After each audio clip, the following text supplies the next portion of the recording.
ನಮಸ್ಕಾರ.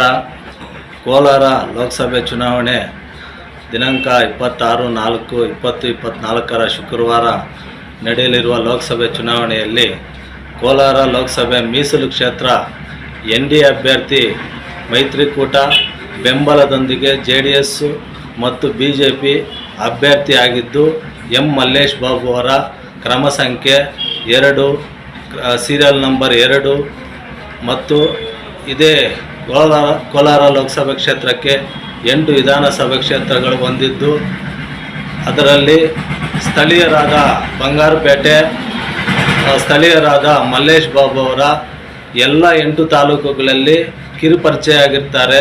ಎಲ್ಲ 8 ತಾಲೂಕುಗಳಲ್ಲಿ ಎಲ್ಲ 9 ದಿಂದ NDA ಅಭ್ಯರ್ಥಿಯಾಗಿ ಆಯ್ಕೆಯಾಗಿರ್ತಾರೆ.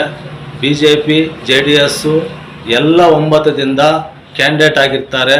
ಇದರಿಂದ ದಯವಿಟ್ಟು ತೆನೆ ಹೊತ್ತ ರೈತ ಮಹಿಳೆ ಸೀರಿಯಲ್ ನಂಬರ್ 2 ಇವರಿಗೆ ನಿಮ್ಮ ಅತ್ಯಮೂಲ್ಯವಾದ ಮತವನ್ನು ನೀಡಿ ಜಯಶೀಲರನ್ನಾಗಿ ಮಾಡಬೇಕೆಂದು ಇಡೀ ನಮ್ಮ ಕೋಲಾರ ಲೋಕಸಭೆ ಕ್ಷೇತ್ರಕ್ಕೆ 8 ವಿಧಾನಸಭಾ ಕ್ಷೇತ್ರಗಳ ಸಾರ್ವಜನಿಕರು ಮತ್ತು ಮತದಾರರು ಇವರಿಗೆ ಮಲ್ಲೇಶ್ ಬಾಬು ಅವರಿಗೆ ಆಶೀರ್ವಾದ ಮಾಡಬೇಕೆಂದು ತಮ್ಮಲ್ಲಿ ಎಲ್ಲರಲ್ಲೂ ಸಾರ್ವಜನಿಕರು ಮತ್ತು ಮತದಾರರಲ್ಲಿ ಮನವಿ. ದಯವಿಟ್ಟು ನಮ್ಮ ಮಲ್ಲೇಶ್ ಬಾಬು ಅವರ ಆಶೀರ್ವಾದ ಮಾಡಬೇಕೆಂದು ಕೋರುತ್ತೇನೆ.